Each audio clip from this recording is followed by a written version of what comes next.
The greatness of a country lies in its undying ideals of love and sacrifice that inspire the mother of the race, said by one of the famous poets and a great political leader, Sarojini Naidu. Through the poem The Bangle Sellers, she tells the people of India to build up the self esteem that makes them fall in love with the things and the culture which were their own.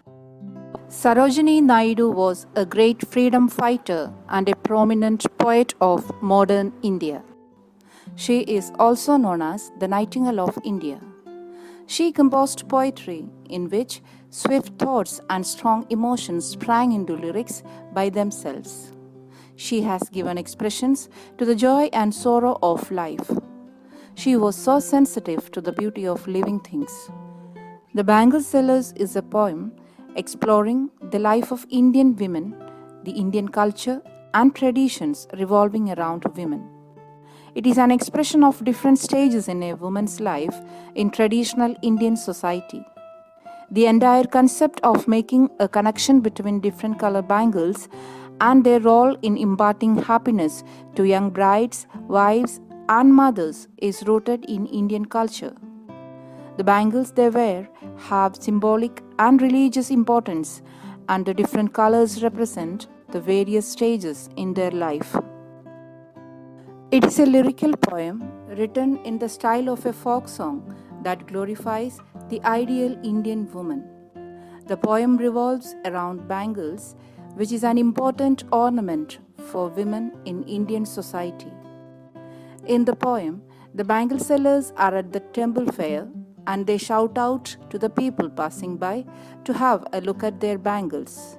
They urge them to buy bangles for their daughters and wives. The entire poem has a structure where each stanza focuses on a particular theme. The first stanza depicts the merchants touting at the temple fair to attract the attention of the people passing by. The consequent stanzas focus on bangles of various colors the seller have for women of all different ages. The poem begins with the speakers introducing themselves as bangle sellers who sell their articles at the temple fair. They call out to the people to buy their bangles. They describe their bangles as delicate, bright, and rainbow-tinted circles of light. It is important to note here that though the speakers of the poem are several, it appears as if there is a single speaker. This is due to the fact that they all have the same purpose and are thus seen singularly as a class essence. Also, the bangles here are called lustrous tokens of radiant lives. It shows us the Indianness of the poem, where bangles are bought on special occasions and are associated with happiness and prosperity. The second stanza onwards, the speakers talk of the kinds of bangles they have. Some of the bangles are suited for young unmarried women's wrist. They are silver and blue in color, like the mountain mist. Some of them are flushed, that is, pink and light red in color, like flower buds growing beside a woodland stream. Still others are green and glowing, like the transparent beauty of newborn leaves. In Indian society, bangles have an important cultural and religious place. Different colored bangles are worn by women in different stages of life. Blue, silver, and green are generally worn by young maidens.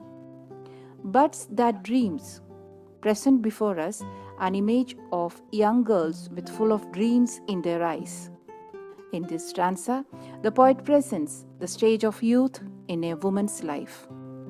In the third stanza, the bangle sellers say that some of their bangles are yellow like fields of sunlit corn. Bangles of this color are perfect for a bride on her bridal morn.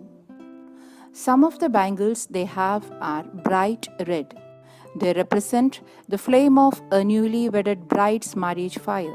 that is, the passion of her newly made relation.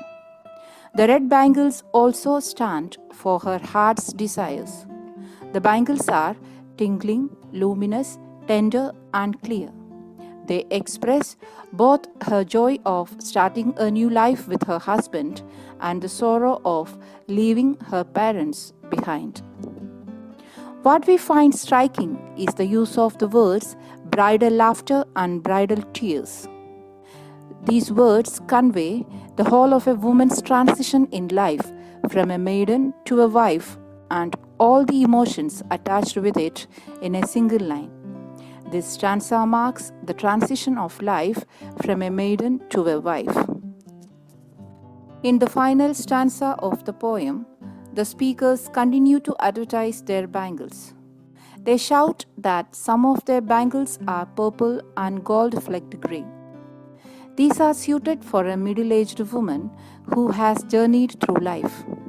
They are for her who has raised her children well and has remained faithful to her husband and family. They say that these bangles are perfect for her who has maintained her household with pride and worshipped the God at her husband's side.